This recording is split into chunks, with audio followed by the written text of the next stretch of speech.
আসসালামু আলাইকুম।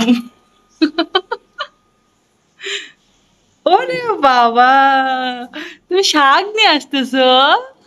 দেখছো মা, তুমি শাক নিয়ে আসতে পারছো? দেরি হলো যে। বাজারের জিনিসপত্রের যা দাম, আর বলিও না, খাওয়ার থেকে না খাওয়াই শাকসবজি ভালো আছে। খাওয়া ছাড়া কোনো উপায় নেই। আচ্ছা, ফ্রেশ হয়ে নাও, তোমার খাবার দাবার সব রেডি, ফ্রেশ হয়ে নাও।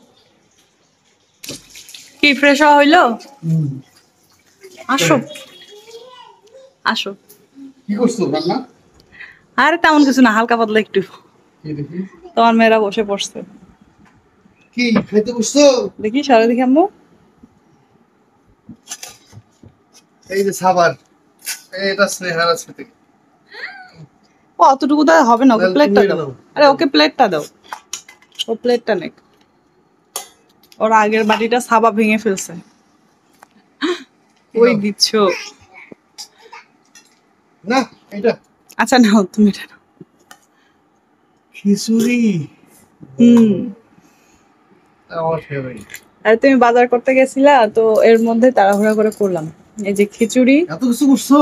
ডিম, সঙ্গে হ্যাঁ ডিম ভাজি, একটা বেগুন ছিল সেটা ভাজি, তারপর 3টা পটল ছিল সেটাকেও ভেজে নিছি, সঙ্গে এই যে বাটা মাছ মাছ। আর পেঁয়াজু। আর তোমার জন্য খিচুড়ির সঙ্গে স্পেশাল পেঁয়াজ মরিচের ভর্তা। এত কিছু করছো আবার বলছো সামান্য? সামান্যই তো, এখানে আবার কত কিছু করছি এটা এগুলো। সামান্য। খিচুড়ি খাবা? খিচুড়ি তুলে দিব? দিচ্ছি। আচ্ছা ঠিক আছে, দিচ্ছি। মা মা দিবে। দিবে? আসো দে বাবার কাছ থেকে নেওয়া যাবে না না? না মানে ও বলতে চাচ্ছে যে মা যেহেতু রান্না করছে, মা নিজে একটু ভালোবেসে দেখ সবাইকে, এটাই আচ্ছা, বুঝাচ্ছে ও। এটা দেখি স্নেহা ঠিক আসো। আছে।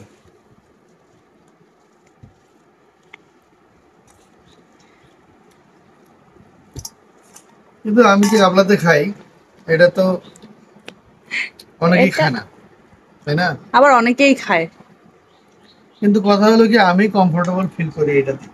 ওইটাই, যার যেটাতে কমফোর্টেবল ফিল হয়। কে কি বললো সেটা কিন্তু দেখে লাভ মানুষ নেই। মনে করে যে গাবলাতে বড় গাবলা দেখলে পেট বড় হয়, এরকম হয়, স্বাস্থ্য মোটা হয়। কিন্তু কথা হলো যে একটা কমফোর্টেবল ফিল করা, এই জন্য এটা খাওয়া, এটাতে খাওয়া, নাহলে তো আরে প্লেট মানুষ আছে। কে কি বলতেছে বলুক তো। নাও পানি, তোমার খাইতে না খাইতেই পানি। দাঁড়াও, আচ্ছা নিয়ে আসো। তোমাকে এক এক করে দেই পেঁয়াজু অ্যান্ড পটল ভাজি, সঙ্গে বেগুন ভাজি আর ডিম ভাজি। খাবো কিভাবে? সব তো বেয়া দিয়ে ভরায় রাখলাম। আর এই যে মাছ ভাজি। আর পেঁয়াজ মরিচের ভর্তাটা কোথায় দিব? এই যে এখন একটু জায়গাটা ফাঁকা করো। কেমনে দেখো, হ্যাঁ এই তো হয়ে গেছে। এত কিছু, এত বড় প্লেট। এটা আমার কাছে এটা বড় প্লেট, এটা সারপ্রাইজ প্লেট। আচ্ছা খাও, আর দেখি তোমাদেরকে দেই আম্মু। তোমাদের জন্য ডিম পোস্ট করছি, হ্যাঁ। তোমরা তো ভাজি ডিম কমই খাইতে চাও, দেখি সাবা ডিম। স্নেহা পটল ভাজি নিবা? তুমি নিবা পটল ভাজি? এই যে বেগুন ভাজি। তুমি নিবা বেগুন ভাজি? তুমি নিবা না, ধরো তুমি শুধু পটলটা নাও, খাইলে তোমার এটা কই? খাও। দেখি আমি তোমাকে আর উঠে দিই। তাতেই হবে, নাও না। না, পেঁয়াজু নিবা? তুমি সবাইকে উঠাই দিচ্ছ, আমি তোমাকে উঠাই দিই। এই যে পেঁয়াজু। বুঝছো? তুমি আরে আমার সঙ্গে এতগুলো খাও। দিচ্ছ কেন? আমি অল্প একটু দিচ্ছি, তুমি আমার সঙ্গে খাবো এখন। আচ্ছা খাচ্ছি। পটল ভাজি দিছি তো বাবা, ওই যে তোমার বাটিতে। এই যে আমি তোমাকে উঠাই দিই। আরে আমাকে এতগুলা করে দিচ্ছ কেন?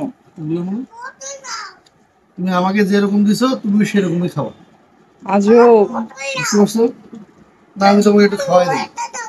এটা বিসমিল্লাহ। হুম, অনেক মজা। খিচুড়ি তো এমনিতে লাজবাব। মজা হয়েছে? হুম, অনেক মজা। খাওয়াই দিই আমি একটু। আরে না, আমি হাত দিয়ে নিচ্ছি। নাও, খেয়ে নাও। পানি খাবা? দাও দাও, পানি যাও নিয়ে আসো আনতে তো আম্মু, গেছে। যাও পানি যাও নিয়ে আসো। পানিটা নিয়ে আসো একটু বাবা। খেয়ে দেখো, অনেক বিসমিল্লাহ। মজা হয়েছে, অনেক। হুম, মাশাআল্লাহ, আলহামদুলিল্লাহ। তুমি এত কিছু কিভাবে করলে এত সকালে এতটুকু সময়ের মধ্যে? আমি একটু বাজারে গেছি, একটু শাকসবজি নিয়ে আসবো, আর তুমি? আরে এই খিচুড়িটা হইতে টাইম লাগে না খুব বেশি একটা, সর্বোচ্চ 10 থেকে 15 মিনিট হইলেই হয়ে যায়, হ্যাঁ 10 মিনিটে না। আর এই ভাজি টাজি এগুলা তো মনে করো যে খিচুড়িটা নামানোর পর আমি দুইটা চুলার মধ্যে দুইটা কড়াই বসাই দিয়ে সবগুলো এক এক করে শুধু ভাজতে শুরু করছে, এটাতেও ওটাতেও। এই জন্য টাইমটা একটু কম লাগছে। না হলে এক চুলায় হলে ভাজিগুলো করতে এখনো আমার চুলার পরে থাকা লাগতো। তোমাদের যাক, একটা বুদ্ধি মাশাআল্লাহ, দিলাম। মাশাআল্লাহ। আল্লাহ তোমার উপস্থিত বুদ্ধিও দিছে অনেক, কোনটা করলে তাড়াতাড়ি হবে। তুমি খুশি? হুম, মাশাআল্লাহ, আলহামদুলিল্লাহ। খাবা আর না? সকাল সকালে এরকম নিজের পছন্দের মানে খাবার পেলে তো অনেক ভালো লাগে। খিচুড়ি তো আমার ফেভারিট। আর এদের তো বিরিয়ানি পছন্দ। অবশ্য এটা মায়ের মেয়ে। হুম, তোমারও বিরিয়ানি পছন্দ আমি এই জানি, যে আম্মু পানি। কিন্তু আমার খিচুড়িটা খুব পছন্দ। আচ্ছা তুমি সত্য করে বলতো, তোমার কি বিরিয়ানি একটুও ভালো লাগে না? ভালো লাগে, কিন্তু অনেক সময় মশলাটা বেশি হয়ে যায়, বিরিয়ানির মশলাটা আমার কাছে কেমন যেন লাগে। ওটা হয় কোন সময় কিন্তু তুমি যখন মশলাটা যখন বাইরের কম দাও না, তখন অনেকটা ভালো লাগে। বাইরের গুঁড়া মশলা দিয়ে যখন রান্না করি ওই সময় মশলাটা একটু আন্দাজ পাই না আমি, ও, যার জন্য আমি এখন বাটা মশলায় বিরিয়ানি রান্না করি, বাইরের গুঁড়া মশলাটা কমই ইউজ করি। তবু আমার কাছে খিচুড়ি বেস্ট। যাই হোক, কথা কথা আমি খেয়ে ফেলতেছি। সব থেকে বড় কথা হচ্ছে বরাবরই ওর জন্য কিছু করতে পারলে আমার অনেক বেশি ভালো লাগে, নিজের কাছে বিশাল বড় একটা তৃপ্তি অনুভব হয়। তো ওকে যত পারি যেভাবে পারি সারপ্রাইজ দিতে আমার খুব বেশি ভালো লাগে, আর সেভাবেই চেষ্টা করি। তো যাই হোক, আমাদের এই ছোট্ট পরিবারের ভিডিওগুলো আপনাদের কাছে ভালো লাগলে অবশ্যই লাইক কমেন্ট শেয়ার করবেন। আজকের মতো বিদায় নিচ্ছি, দেখা হবে নেক্সট কোনো ভিডিওতে। আল্লাহ হাফেজ।